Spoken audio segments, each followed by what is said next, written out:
Okay, thank you everybody for logging in. Tonight we're taking a break from our standard schedule of the Shiur and Tefillah. We were up to the Birchot HaShachar in our regular schedule, and we were about to start the Shelo Hasanis, Shelo Hasani Goy, Shelo Hasani Aved, Shelo Hasani Isha. And because tomorrow night is Tisha B'Av, I thought it'd be appropriate to take a tangent and to discuss tonight a different set of prayers and a different genre of prayers, and that is namely the keynote. And in a very unusual way, I want to give a shiur not on the keynote themselves. It might be tempting to, and possibly even a little bit easy, to just take a Kinah, open up the book of keynote, and to begin reading and take a Kinah and just start extrapolating and embellishing and going through everything. That's actually kind of easy, and it's the kind of thing you'd rather do on Tisha B'Av. If you want to hear somebody's opinion on how to learn the keynote, there's countless classes online and in person where various rabbis and rabbanites will go through all of the keynote and explain them for you. Tonight, I don't want to look at the keynote themselves. I want to look at the Kinah as a genre. I want to explore how the Kinah came to be, how it related to Judaism, and exactly how this genre and this class of prayer, how did it develop over the past 3,000 years? So, and I'm going to just move my thing over here. Okay, so in order to begin, first, what is a Kinah? In case you're coming to this class on YouTube and you've never heard of a Kinah before, or you just aren't so familiar with the entire topic of Tisha B'Av, a Kinah is an elegy. It's a lamentation, a dirge. In English, there's various translations for it, but an elegy is basically a song or a poem which expresses sorrow or a lamentation especially for somebody who is dead.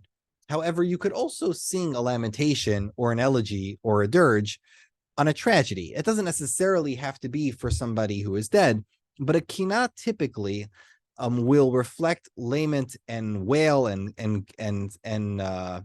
prose with sorrow over the tragedy of a loss, typically the loss of a person, but also the loss of a place, a time, an institution. Any form of tragedy can be brought over in a Kinah. The Arabic speaking Jews used to call a Kinah martia or el martia, which was Hebraicized to tamrur, which basically means just something bitter.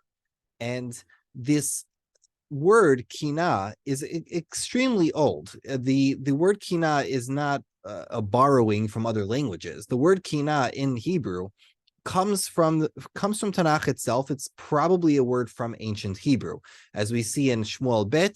David gives a Kinah when he learns that Shaul HaMelech was killed in battle. Vaykonen David et Kinah hazot al Shaul v'al Yonatan bino. David HaMelech intoned this dirge for Shaul and Yonatan. So we can see that the idea of saying an elegy, the idea of saying a lamentation, was part of Jewish culture from the ancient times. Now, the word kinah, you should know, is related to the word, most likely related to the word of kin, which means a spear, because the word kin in similar languages also means to fabricate or to make something. So a kinah is something which is just like a spear is fashioned, so too a kinah is something fabricated. And this is not the only time when you have this sense development. You also have the similar sense development in Greek.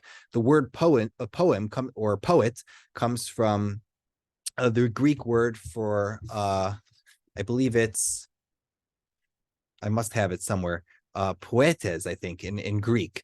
And the word in Greek means something fabricated, something produced. And that word got transferred over to the word poem, and also the word for poetry and for poems in Greek. So the same thing happened most likely in Lashon HaKodesh. Now, the art of the Kinah in the time of Tanakh, in biblical times, we might all think that this is something that only the Nevi'im did. And this might be something that was relegated to men. Let me just accept Gary. And his audio is joining. Okay, hi, Gary. Thanks for joining us. So the Kinah, although we see it principally given and recited by prophets, the Kinah itself in the earliest times was a genre of poetry, a genre of prayer, which was dominated by women, not by men. And this was a cultural part of cultures in the East and in the Near East. Many cultures in the East and Near East had what's the word, ceremonies and customs when it came to death and burial and funerals, where the women would serve their part as wailing. If you go today to the Brooklyn Museum, here in Brooklyn, you'll find this relief, this archaeological relief from Egypt, and this is called the Wailing Women, and it's found all over Tanakh. This idea of women who would wail and bemoan at a funeral. If you look in the Mishnah on Ketubot, Rabbi Yehuda says that even if even the poorest person in Klal Yisrael, he shouldn't have less than 2 pipers at his funeral, and he shouldn't have less than 1 wailing woman. Meaning, it's not even in our culture, it's not even respectful to bury somebody without having at least 1 wailing woman. And this is something that you really got to understand culturally, that there was a separation between the men and the women. Typically, the men would be in charge of doing the hesped, giving a scholarly something with the men who were literate, obviously, and were kept literate. The men would give over a hesped, a eulogy, and they would say over something with more content that had more allusions, or they would bring in Divrei Torah, while the women would wail and lament and say poetry, which might have been less scholarly, but was just meant to evoke emotions of the crowd. It's hard to imagine it today, but let's look at what Yirmiyah says about the Mekonanot. Ko amar Hashem tzivakot, the nevuah from Yirmiyah. Hitbonenu v'kiru lamekonanot. Summon the dirge singers, and they shall come. And send for the skilled women, let them come. Yirmiyah is singling out the Mekonanot, that these female hired professional wailers, he's singling them out for being very skilled. This was known that women who were masters of this poetry were exceedingly skilled, and they were able with their voices, especially if they were professionals, they knew how to use their voices to wail and to change the entire ambiance of a funeral and to rope everybody into the mourning mood, to the mood of mourning and grieving for the person they lost. In their cultures, really, the men were supposed to be strong. They weren't really supposed to show that much emotion. They needed to be strong for the family, while the women were the ones who were supposed to show the emotion. So as he says, let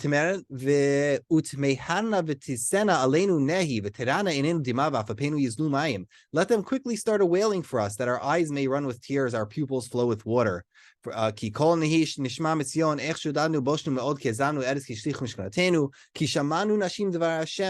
a women the word of Hashem,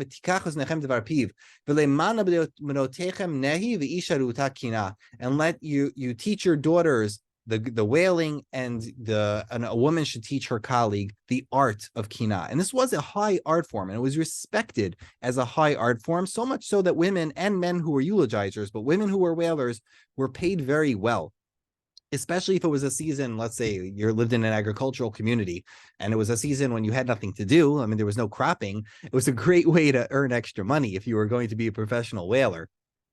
So the women were the ones who developed the kinot and the earliest dirges, the earliest laments in Hebrew, and also in the languages of their time, typically Aramaic. This relief here shows one of the other minhagim that was done in the Near East, if you want to call it a minhag, where they would rip off their shirt and bang their chest. This was something that was done in a bunch of Near Eastern cultures. Now today, this is a vanishing custom. You find it in Asia, you find it in a few places, but mamish, very rare that you find this.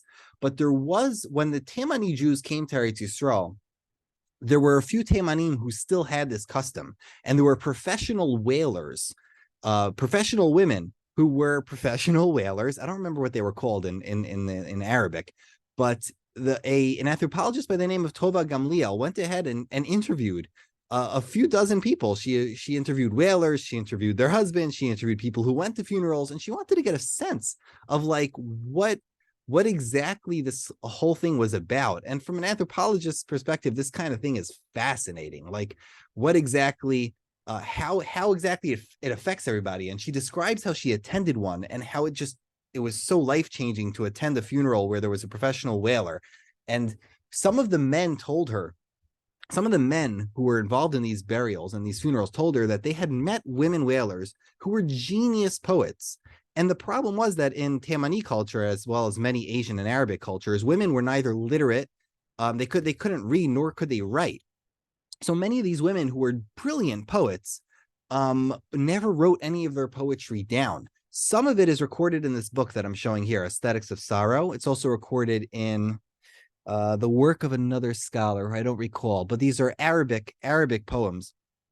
The difference between these kinot and the kinot which were written by men much later is that these kinot were far much more emotional. They didn't usually have so much religious content. There wasn't usually so much religious content in these kinot. They were usually simpler. It was usually like a grammon, like a sort of I don't know how to say that, not a rap, but where you'd add a few words and say oi, and then add a few more words and say oh yeah, and you would rhyme it and rhyme it and rhyme it. One of the men said that he met a woman who could conjure a poem on the spot, and she was brilliant. And then if you ask her 3 weeks later, she would recall the exact poem she did for that exact person who died, and she would recite the entire thing completely. It's really a shame that we lost to history so many of the kinot written by women. There were for sure women who were scholarly and who did have kinot with midrashim involved, but for the most part, most of the kinot that were made throughout history by women, even though this was their art form, most of them were lost. It was only the art form of the men who were borrowing, really copying what the women did. It was only that art form that got retained because the men were literate and the men were able to write and the men were able to add midrashim into it and give it more of a holy status so that it got retained. So that's the story so much for the birth of the Kinah, at least in early biblical times. But if we want to discuss the Kinah in the biblical period proper, then we have to discuss Megillat Eicha. So we all know the Gemara in Baba Batra says, Yirmiyah katav sifro v'sefer malachim v'kinot. The earliest way that Megillat Eicha was referred to, right, the scroll of Lamentations, the earliest way it was referred to was Sefer HaKinot and Megillat Kinot. Up until the time of the late medieval times, most Jews referred to Megillat Eicha as Megillat Kinot and Sefer HaKinot. It's unclear why people began calling it Megillat Eicha, most likely because of the first word, which is Eicha, and so many copycat Kinot also use the word Eich, or Heich. They would all begin with the word Heich. But this was the earliest proper Kinah. The Megillat Eicha, which is written by Yirmiyah, is the first proper kinot that we have that are not written for the death of a person, like David HaMelech did for Shaul. These are the first proper kinot we have that are written for a tragedy, where Yirmiyahu, according to our tradition, it was written by Yirmiyah. Yirmiyah wrote a set of poems, a set of lamentations for the Churban Bayit Rishon, for the destruction of the first Bet HaMikdash. And these are the first, the OG, the original kinot that we have is obviously Megillat Eicha. Now, there's something interesting about Megillat Eicha that not everybody knows, and that is that even if one were to question the antiquity of Megillat Eicha, you might be like, really, was this written by Yirmiyah? You know, I look at it and it looks like if you look at Megillat Eicha, it doesn't look necessarily, not everybody agrees that they were all written by one author. Like, I mean, maybe it wasn't written by one author. Maybe it wasn't written by Yirmiyah. If you were to doubt the attribution of the Gemara, you have to notice something about Megillat Eicha, which is actually kind of amazing. If you look at Megillat Eicha, the first perek and the second perek both have alphabetic acrostics, correct? This is a fairly common knowledge. But there's something different about the first and second perek. In the first perek, the order is ayin and then pei, right? Al ela ani buchia. The next pasuk is Parsat Zion. And in the second perek, we have patsu alayich pihem kol ovaich, and then after that is the ayin, asa Hashem asher zamam. Anybody who's been to Hebrew school knows that ayin comes before pei, right? 70 comes before 80. So what is going on here? And if you look in the Qumran, in the Dead Sea Scroll version of Eicha, perek Aleph has Persat Zion before Al Eleh. Peres Hatzion, Pasuk Yud Zayin, comes before Pasuk Tet Zayin. It's swapped, almost as if the earliest versions had these two swaps. So what's actually going on here? The answer is Paleo Hebrew. The Hebrew that was written in the time of Yirmiyah, before Bayit Rishon, is called Paleo Hebrew. And you could find this vector that I'm showing here online. Paleo Hebrew, in the order of written Paleo Hebrew, comes before Ayin. And Paleo Hebrew was only used until the end of Bayis Rishon. After Bayis Rishon, after the mass migrations, Paleo Hebrew just wasn't used as a written form anymore. So it seems clear that Yirmiyah was written, that Megillas Eicha was written in Paleo Hebrew, and that excludes it from being written after Bayis Rishon. It must, meaning much later after Bayis Rishon. It must be that Megillas Eicha was written. If the order in Megillas Eicha is Pei then Ayin, it was most likely written at first with this script, and most likely was written in the 580s in the year of the Churban Bayit Rishon. We cannot say that it was written many years after Bayit Rishon. It must have been written very imminently after the Churban, which lends credence, of course, to the Gemara's attribution that this was written by Yirmiyah Hanavi. Beautiful. Let's move on. So let's talk about the pre-classical period. So when we talk about piyut, typically scholars of piyut will periodize, and there's a value in historical research to periodizing, because that could classify things and help you distinguish between different trends, and it could help you better with your definitions and trends when it comes to historical research. Periodizing typically can be very useful. Not always sometimes it causes problems. So let's for the meantime talk about the pre-classical period of piyut, which is Jewish liturgical poetry. The pre-classical period is typically referred to as the time when piyut was written before, let's call it the 5th century. The late 400s, mid 500s is the beginning of the classical period. Yet before that is what we call the pre-classical period. And the birthplace of piyut, as I know, and many people who know a little bit about this would know, is Eretz Yisrael. In Eretz Yisrael, which was the native land of the Lashon HaKodesh, or the Hebrew language, that's where most of the earliest piyut was written, especially the liturgical piyut. Not only was this piyut written, however, in Hebrew, it was also written in Aramaic. So let's first start with the pre-classical period and how kinot were written in the pre-classical period. So some of the earliest evidence we have for this is the Talmud Yerushalmi. The Talmud Yerushalmi in Masechet Ta'anit says regarding Tisha B'Av, it's a famous Gemara, Yaakov b'Shem Rabbi Chona Ruba de Sipori, says Yachid b'Tisha B'Av tzarich laskir me'enoh me'ora. A person praying on Tisha B'Av, his quiet Shemona Esrei, has to say something about the occasion of Tisha B'Av. What does he say? Rachim Hashem Elokeinu b'rachamecha harabim. Today our nusach is Nachim Hashem Elokeinu with a nun, right? You should be consoled. We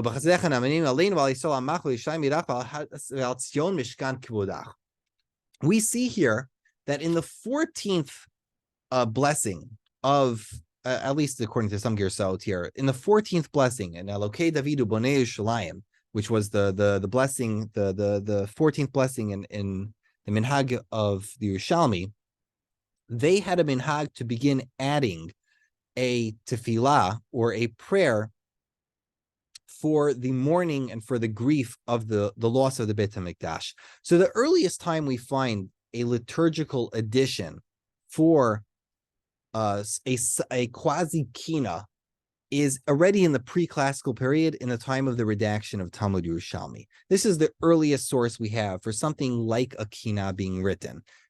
This language here we have is not completely a lamentation, but this is like the earliest we're going to find.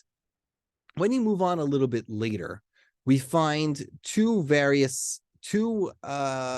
separate schools, let's say, of kinot and of liturgical compositions written for Tisha B'Av. So first, let's look at, in the pre-classical period, these documents here from the Cairo Geniza. These documents from the Cairo Geniza represent not Hebrew poetry for Tisha B'Av, but Aramaic poetry for Tisha B'Av. This is really, really important stuff.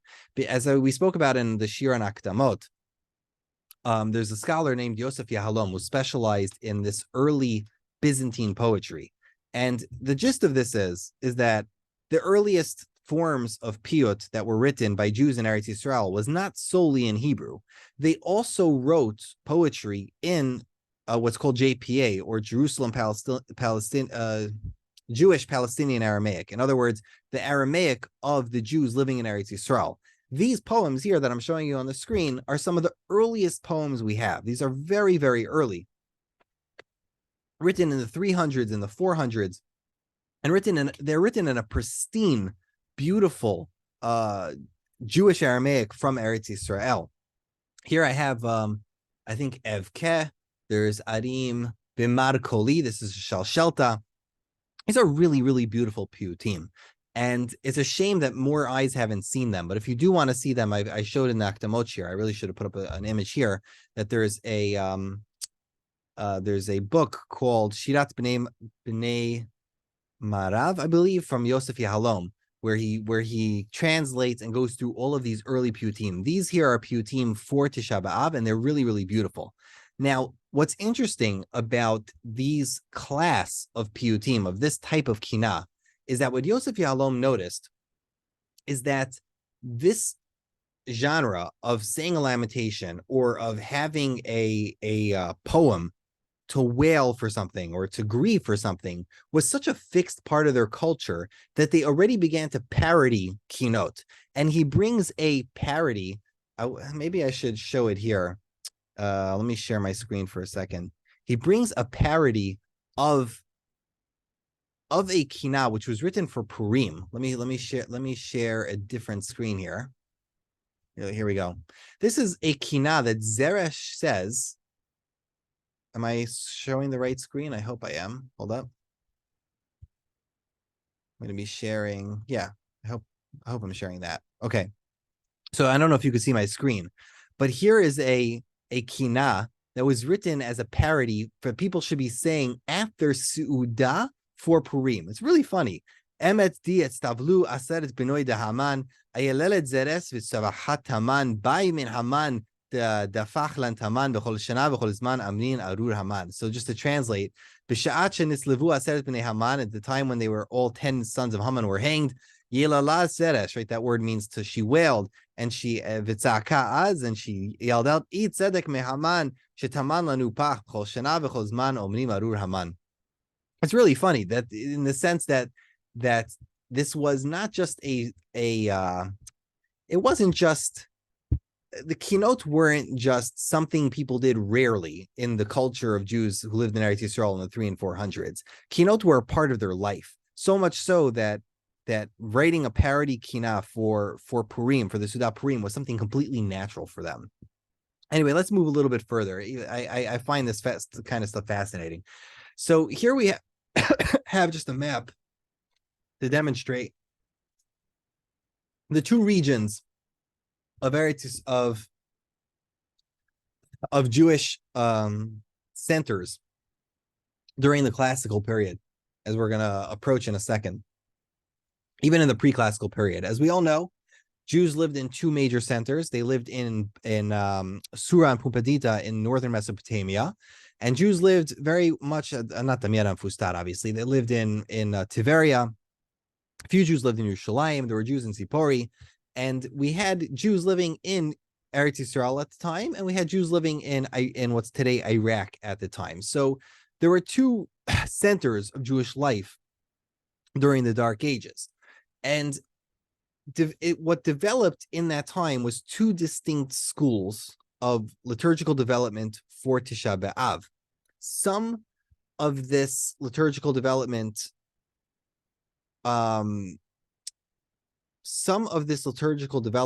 was only done in Eretz Yisrael. Some of it was only done in Bavel. What we need to understand for what I'm about to show you is that in Eretz Yisrael, the genre that they began writing for Tisha B'Av, the genre was not simply kinot. Meaning, we might think that Rabbi Elazar HaKlir woke up one day in the classical period, and he just in the 600s. And Rabbi Elazar Clear decided to write 100 keynotes for Tisha B'Av, but that's not at all what happened. Piyut is a lot more complicated than that, and there's a type of piyut. Piyut is a whole world. But to give you the shortest of the short stories, there's a type of piyut called a krovat yudchet, meaning a poem written when you have a Shmona Esrei. Right? It's not a holiday. You don't have 7 brachot. When you have 18 brachos, there is a type of piyut called a krovat yudchet, where you have a set of poems written for all 18 of the brachot of Shmona Esrei. Specifically, usually one of them is singled out to expand upon. Most of the liturgical development for Tisha B'Av that happened in Eretz Yisrael, both in the pre-classical and the classical period, happened around the 14th bracha. As I mentioned before, like in the Yerushalmi, they happened around the 14th bracha in Shmona Esrei. And the authors wrote a krova, or a set of piyutim, for the entire Shmona Esrei. And then in the 14th bracha, by Elokei David Ubonei Yerushalayim, right, at Tzemach David, they expanded over there and added a piyut called a Kinah. That was the earliest development. While in Bavel, they had no such thing. In Bavel, the practice was, by all of the fasts, to add slichot in the bracha of Slach Lanu. They would also do piyutim in the Chazarat Hashatz, just like the Jews in Eretz Yisrael would do piyutim in the Chazara. But instead of adding piyutim in the Chazara to the 14th bracha, they would do it to the 6th bracha, Silach Lanu. And therefore, until today, slichot are called slichot because they originally were composed for the bracha of Silach Lanu. So in Bavel, we had liturgical development of slichot for Tisha B'Av, and in Eretz Yisrael, a few 1,000 miles away, 500 miles away, so to roughly, we had the development of kinot. But these kinot were more complicated. Here I'm going to show you the Nuremberg Machzor. The Nuremberg Machzor is a fascinating time capsule. Essentially, this was written in 1331 by a scribe named Matanya for somebody named Yeshua. Very expensive book. At their time, this probably costed tens of thousands of dollars to compose. There's beautiful artwork inside this Machzor. There's commentary. There's commentary and piyutim, and it seems to have been mostly written. 98% of it is piyutim. But to do a favor for the Chazan, he also added 2% of tefillot, just so he shouldn't have to jump between different books. These kinds of books were commissioned by usually either by a wealthy patron or by a community, because the Chazan of the community was going to need a book of piyutim for all of the holidays. So this was written principally as a reference book of piyutim for the Machzor, like a cyclical book for all the holidays of the Jews in Nuremberg. Now, what happened was that the Jews were expelled from Nuremberg in 1499. And the museum there, the municipality of Nuremberg, confiscated this Machzor, which was worth, of course, maybe $100,000 in their time. And they confiscated it from the Jews before they expelled them. And therefore, because it remained in that library until 1952,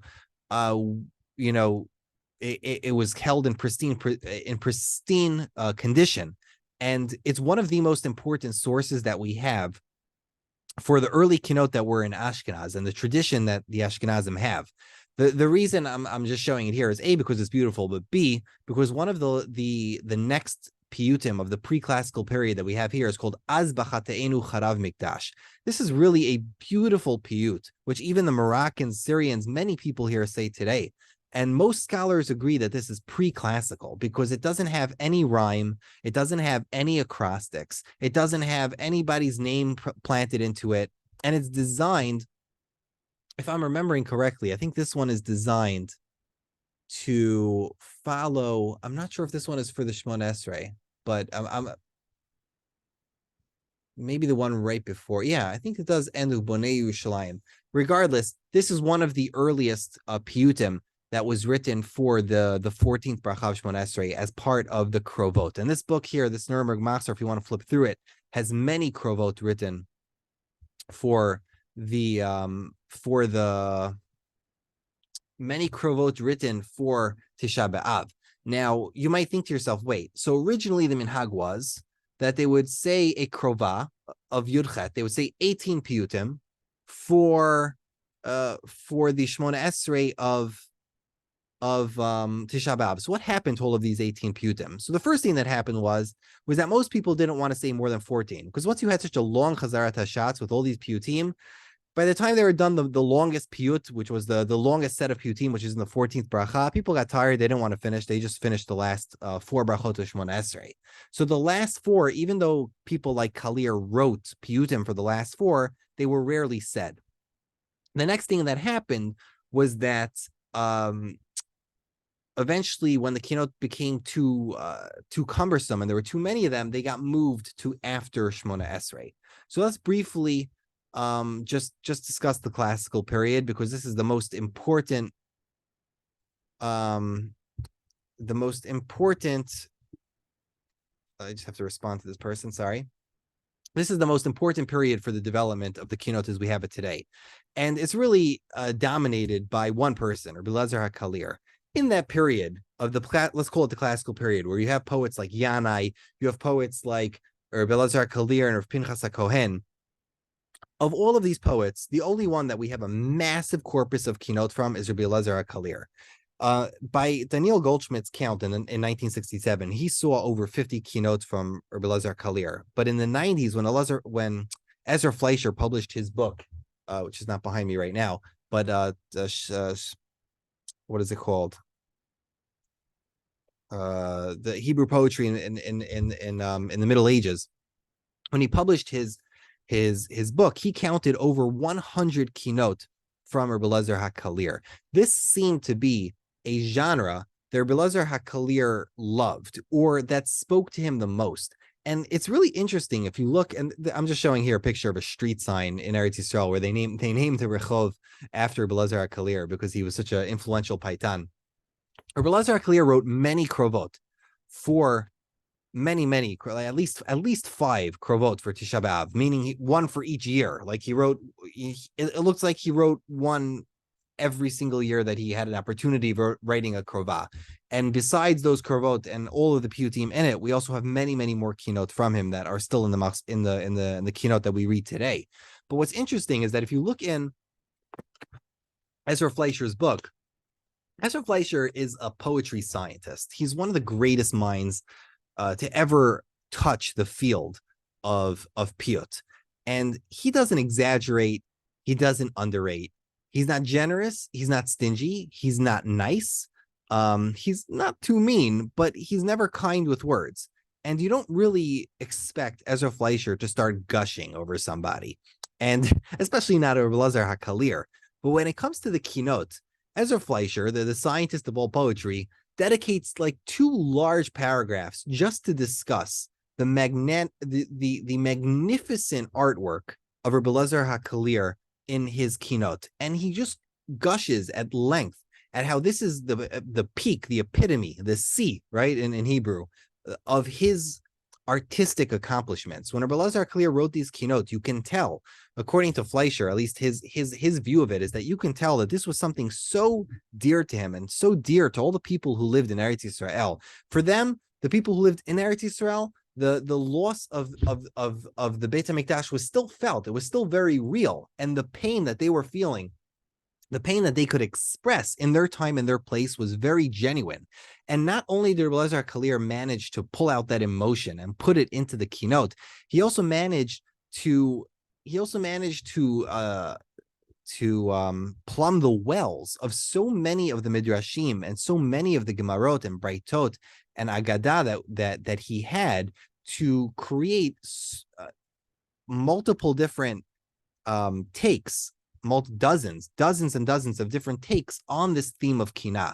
One of his most famous, obviously, is the theme of the Mishmarot HaKehunah. He clearly had a brisa which enumerated all the families of the Kohanim, and he has more than one piyut where he goes through a lamentation,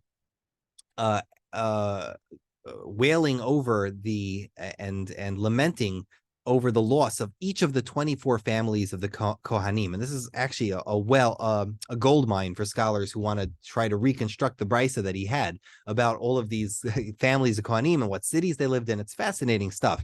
Then he has dialogues between HaKadosh Baruch Hu and Klal Yisrael, also from Midrashim.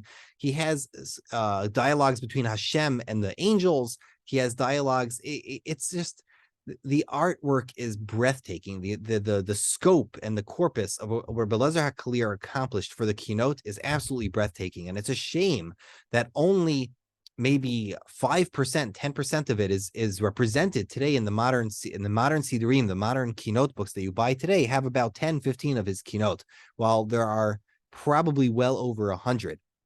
Now, I know that recently a lot of Jews have been going to Italy, and a lot of Jews have been going to Italy for vacation. I don't know why. It's the new hotness. That's what Jews do. But if you visit all the shuls in Italy, a lot of the shuls there will have they'll give you a tour, and they'll tell you that our civilization, our Jewish Jews were here in Rome for the past 2,000 years, and our minhag is the oldest, the most correct, and we've been praying this way in the same way for 2,000 years. And a lot of it's baloney. I mean, it's this gross oversimplification of Jewish history, especially Italian Jewish history, to say that their minhag was unchanged and the people who lived in Italy had always been following this way, and in every place in Italy they've always been praying this way. That's a gross oversimplification, of course.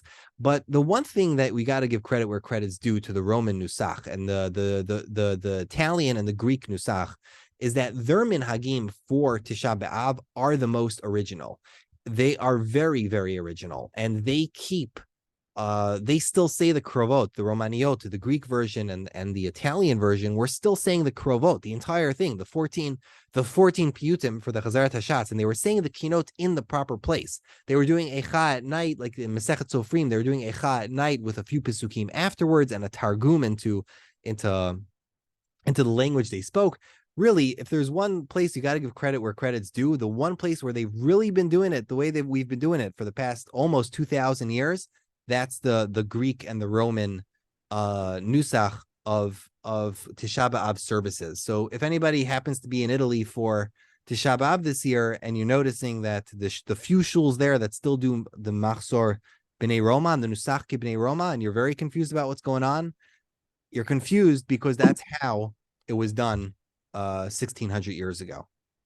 Okay, let's move on to the medieval period. So, as I said, originally there were two schools. There was the school of the Jews in Bavel, and the school of the Jews in Eretz Yisrael. And in Bavel, principally, most of the piyutim that were written as silichot. We find in the Siddur of Amram Gaon, and in the Siddur, I'm sorry, I'm just trying to mute somebody. If everybody could please mute themselves, it would just be a little bit be helpful. Okay, so we know that the Jews in Bavel developed selichot for Tisha B'Av. Now, the reason they did this was because by all fasts, the minhag was to say selichot during sorry, I'm going to lower my volume here just for the reverb. Okay, so the reason they did that is because by every fast in the year, the minhag was to add slichot to Shmona Esrei in the Berachav Slach Lanu. However, there began this sense among the Jewish people that the day of Tisha B'Av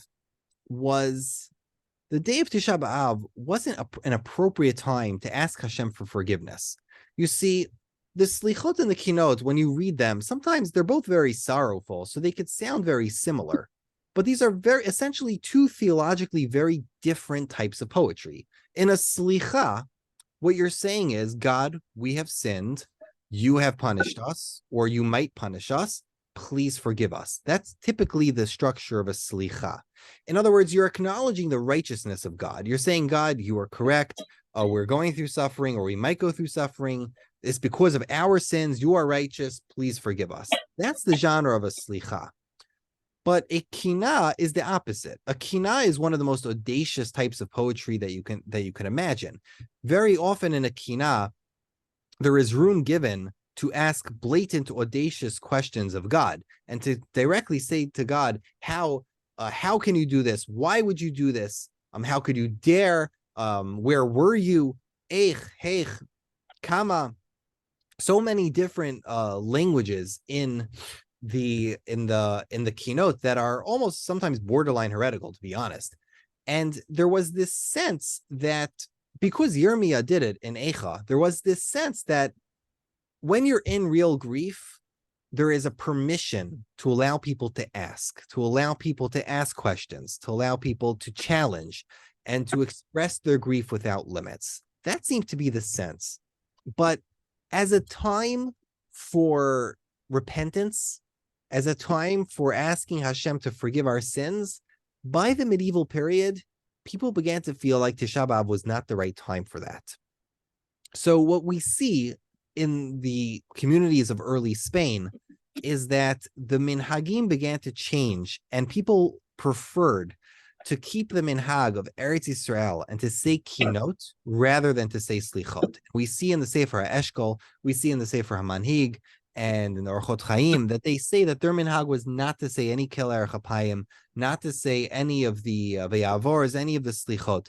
They started to prefer to only say kinot. Whatever developed this attitude change, I'm not sure, but in the medieval period, this became the change in attitude. Now, what's interesting is that in Bavel already, people, before it even moved to Spain, people began, of course, saying kinot as well, just like the Minhag Yerushalayim. Some people would do both slichot and kinot, some people would do only kinot, but by the time it got to Spain, it seems that after the early generations of Spain, let's say Rabbi Yosef ibn Avitur, they began to start transferring everything to kinot. So I skipped, again, the post-classical period, or sometimes that's called the Near Eastern period, because that's a very fuzzy period.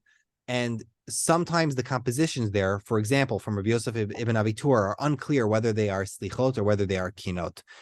Some scholars suspect kinot, some scholars suspect that they are slichot. Okay, now how about the medieval period? How about when we move into the 12th and 11th centuries? So because now in the medieval period, because now we have a situation where people, the heritage has transferred, of the heritage for Tisha B'Av has transferred to kinot. Most of that heritage was born in Eretz Yisrael, and most of these kinot were written by Rabbi Elazar HaKalir. And what's unique about Rabbi Elazar HaKalir's poetry, in the sense of the kinot, is that he goes into great detail about the Churban. He goes into great detail about what happened, how many people were killed, how horrible it was, the siege, the starvation, the bloodshed, the tragedies one after the other, the genocide. Rabbi Elazar HaKalir loves going into great detail. For this reason, since this was the heritage that the Ashkenazi Jews, the Italian Jews, and even to an extent later, the Spanish Jews were receiving, the idea of mimicking Kalir and writing a Kinah that was not general, but was very specific and approached what happened with great detail, was something that the Ashkenazim borrowed during the First Crusade. And after the First Crusade in 1096, the horrors that the Jews experienced were so vivid that many of the poets, like Rabbi Yehuda bar Clonimus and Rabbi Menachem ben Rabbi Machir, and even Rashi, wrote kinot. Some of them wrote slichot, actually, but many of them wrote kinot to speak about the horrors that they saw during the First Crusade. And if you open your, do I have it here? I hope I have it here. I left it on my table because, sorry, it's drying because it got wet in the rain today. But if you open up your Sefer HaKinot, I'll just pull out here Daniel Goldschmidt's. If you open your Sefer HaKinot, you will find usually at least 5 to 10 kinot, which were written for the horrors of the First Crusade. Some were written for the Second Crusade, but honestly, a lot of what's said about the second, third, fourth crusade is exaggerated. The first crusade was the most horrible time for the Jews, where almost probably around 3,000 Jews were killed in the People's Crusade. The People's Crusade was an unmitigated, non-governmental disaster. I think this image here that I'm showing you is the Hungarian forces just wiping out the People's Crusade, because the Hungarians were sick and tired of chaos, and the people who slaughtered the Jews got what came to them. And these masses of the hungry, crazy, starving masses who killed all the Jews and Worms and Inspire were slaughtered, and very few of them survived, which was one of the great justices of history.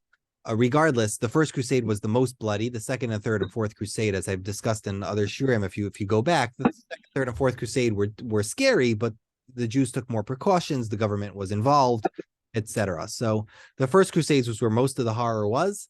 I would encourage anybody to look through those keynote and to study the history of them, because it's very moving. And let me just show something for people. I didn't put on my screen, but many of the chronicles, the Sefer HaZichronot of the first and second crusades, were written by, I think it was one of the Clonimises, and it was translated here into English. You could buy this online. I'm sorry if it's backwards here on my screen. It's called The Jews and the Crusades by Shlomo Eidelberg, the Hebrew Chronicles of the First and Second Crusades. This is a translation. If you're not good at the Hebrew, you can read this translation. If you can, it's Rabbi Elazar ben Rav Nassan who wrote this. It's just recalled. But if you can get the Hebrew is more poetic. I would recommend going through something like this on Tisha B'Av, or the Hebrew version by Rabbi Elazar ben Rav Nassan, the Sefer Zechira. It'll change your Tisha B'Av because it's extremely traumatizing.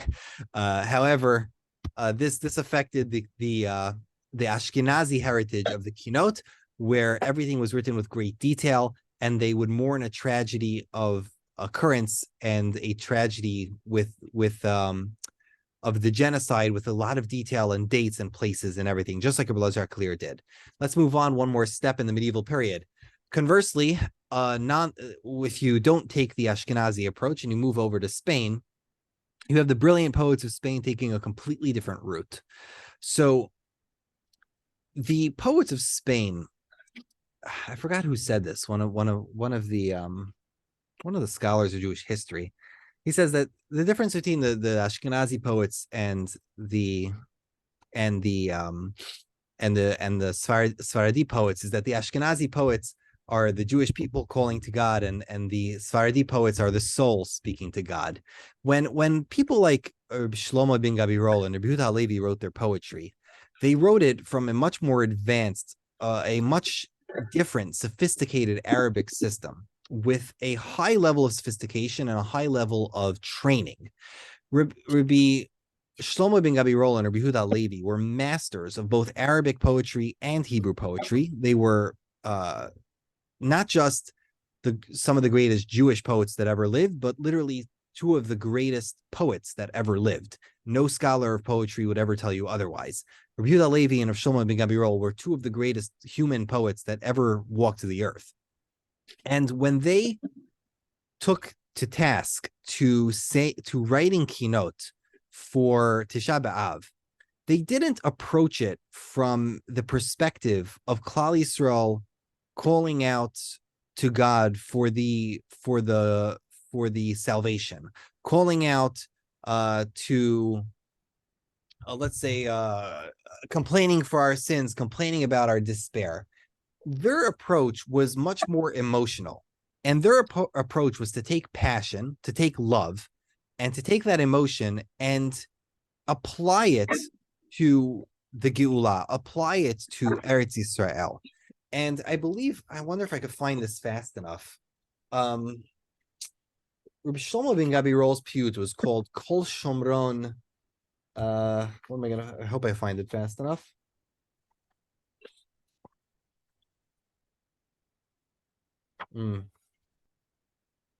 Essentially, the idea of it is that Eretz Yisrael is calling out to Hashem, longing for the Geula, while Rabbi Yehuda Halevi took another approach in his famous Tzion Halot Tishali L'Shalom Asirayich.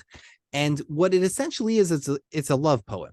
And it's where Tzion calls, where the speaker speaks to Eretz Yisrael as longing for it and loving it, and asking for it as if it has lost its lover. And the speaker of the poem cries out with a true love, a true passion, a true emotion for the land of Eretz Yisrael, and a love and a longing to get back to it. Meaning, instead of being very lachrymose, and instead of saying, woe to us, how could God do this? It must have been our sins. We need to repent. Instead, the entire idea of the poetry is our personal love and our personal longing for Eretz Yisrael. So let me demonstrate to you just how powerful Tzion Halot Shali was. I'm going to share my screen once more here. This is the Malachat Tzviat. This is the selected poems of Rabbi Yehuda Halevi by Hillel Halkin. So Tzion Halot Shali was so successful that which is Rabbi Yehuda Halevi's famous poem, Kinah for Tisha B'Av. It was so successful that it saw very, very many imitations, and these were called Sionim. But I'll just go through it with you here for a second. I'll go through the first line. Sion alot sheli shlom asirayich, dorshei shlomech ve'im yater adarayich, miyam u'mizach mitzafon v'teman shalom, b'rachok v'karov si'im ekol abarayich. Right, Zion, do you wonder how and where your captives are now? And if they think of you, the far-flocked remnants from north and south, east, west, and all directions, near and far, they send their greetings, as I send mine, captured by my longings. Essentially, the beauty of this poem, and one of his being one of his best-known poems, is that it speaks to Tzion as like the feminine with the ending of Aich, and it calls out to her how much you miss her, how much you love her, and how much distance there is between the two.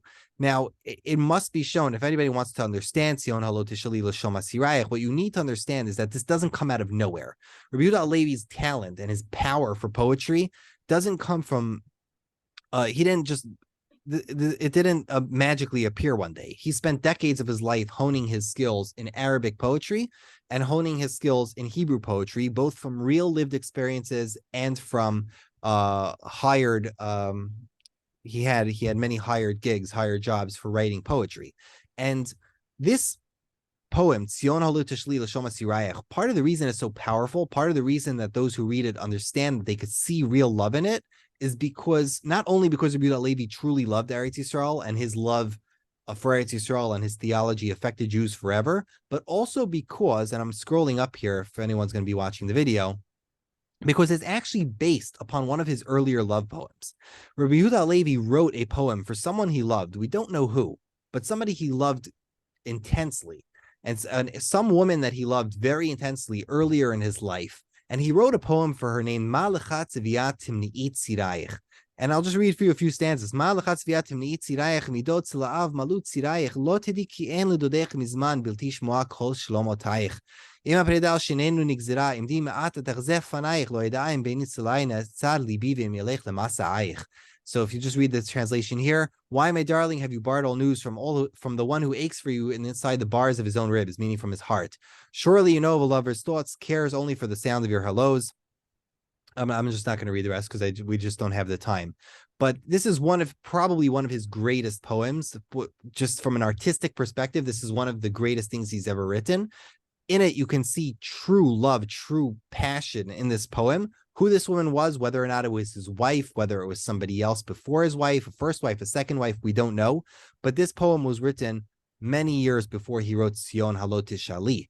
And part of what's beautiful about Tzion Halot Shali is how human it is, and how you sense the real human in Rabbi Yehuda Halevi, where he can take his previous life experiences of true love, true loss, and true passion, and turn that into true love, true loss, and true passion for Eretz Yisrael. And that's essentially what I wanted to show you about Rabbi Yehuda Halevi's poem Tzion Halot Shali. It's very famous. Many people say it. I would recommend looking at it in the Kinot Machzor. And it's one of the most important medieval developments for the Kinah. So many imitations were written. There were Tzionim. There were, I mean, I'm looking here in what's his name in Goldschmidt's, and we have like 10 Tzioni imitation piyutim that were written in the many years after, in the many years after the his death in the when did he die in 1141. Okay, so let's see how much we have left to do. Well, I should mention two things. First of all, there were some keynotes written by the Ashkenazim before the First Crusades. That's just one thing I forgot to mention. Like Rav Shimon Bar Yitzchak wrote a famous Kinah, or really a slicha, but Torah Tosha Hitzchanani Bevakasha, right? The MBD made this Kinah, this slicha very famous. And then I should also mention that Rabbi Yehuda Levi's thought and his love and his passion for Libi B'Mizrach, Tzion Alot Shali, strongly affected the Zionist movement and Jews for the next 800, 900 years. Okay, let's move on to the modern period. In the modern period, we have a couple of keynotes written. Some are more interesting than others, but from a liturgical perspective, not very many of them ended up in the Tisha B'Av keynote. Yes, people wrote keynote, but they were rare, and not always was the attitude of Jewish people that it's permissible to add my Kinah into the holy book of Kinot. You know, like this. So for so many people, the book of Kinot that they hold on Tisha B'Av is so precious, so ancient, and it really is really ancient. You know, that book has Eicha in it, which is 2,500 years old. That book has Kalir in it and Azbachateinu, which is 1,600 years old.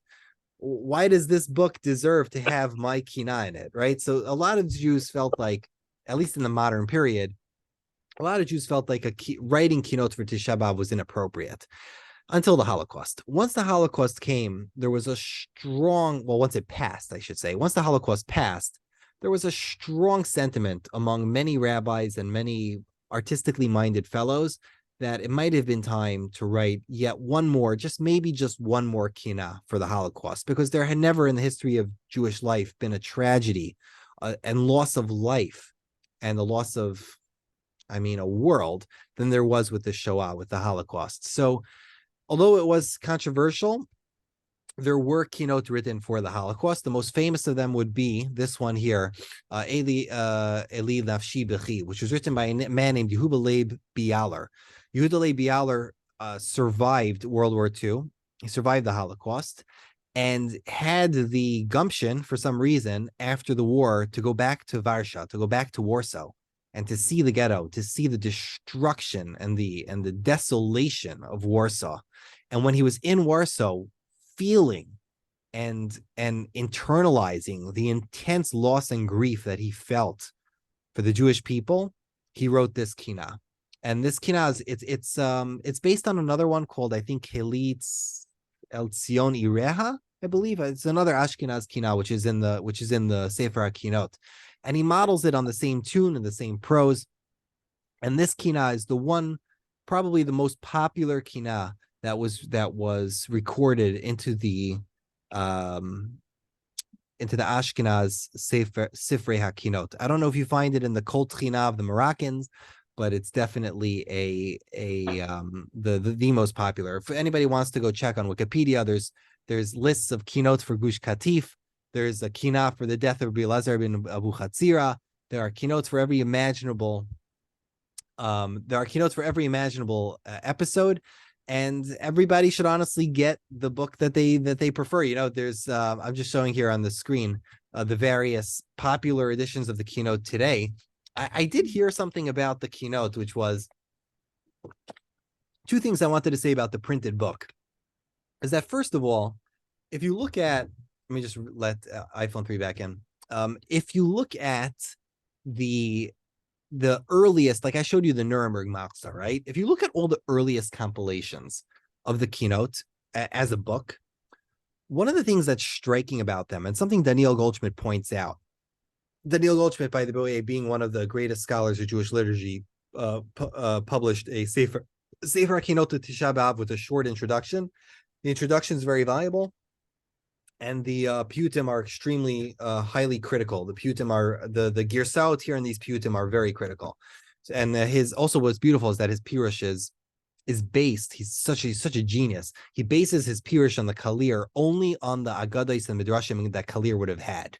So when he's going to be mafarish the kalir, Rabbi Elazar ben Rabbi Kalir, he only is mafarish him according to the midrashim that he believes that he had access to. But anyway, what he says about the printed book is that none of these earlier printed books seem to have any regard for chronology or for periodization. If you look at all the earliest manuscripts of the Kinot for Tisha B'Av, they make no regard for who lived when. They'll put a Kinah that was written 5 years ago right after or right before a Kinah written 1,000 years ago, and they'll put something written 100 years ago before something written 300 years ago. It just, there's no sense of time when it comes to the Sefer HaKinot. And he says, I kept it. In other words, I know the order is, he says it very curtly and very cutely, but he says, I know the order is a complete mishkababel, but this is the way it's done in the Ashkenazi Kinot Sfarim, and I felt it appropriate to keep it that way. And it seems there's a sense that the Neil Goldschmidt is saying that when it comes to Tisha B'Av, there's no time and space. The troubles of Klal Yisrael aren't relegated to one time, one era. There's all of time and all of the distresses, all of the trials, all the tribulations, all of the destructions. They're all the same on Tisha B'Av, whether it's the first crusade, whether it's the first Churban, the second Churban, the Inquisition, all of it comes together on Tisha B'Av, and they're all mourned for on the same day. I also appreciated the introduction to if you look at the Masoret Harav keynote, if anybody's interested, how the Rav reacts to saying and to mourning on Tisha B'Av, despite the rebuilding of Jerusalem, not the rebuilding of Eretz Yisrael, of the Beit HaMikdash, but contemporary life in Yerushalayim, and especially after 1967, in the elated mood, how the Rav responded to keeping Tisha B'Av and to practicing mourning and what we're actually mourning for on Tisha B'Av, that it's not necessarily in the present, it's a timeless type of mourning. I've also heard this thing claimed that I've heard it claimed that the Kinot are written on paperbacks or on cheaper books because the hope is that we'll never have to use these books again.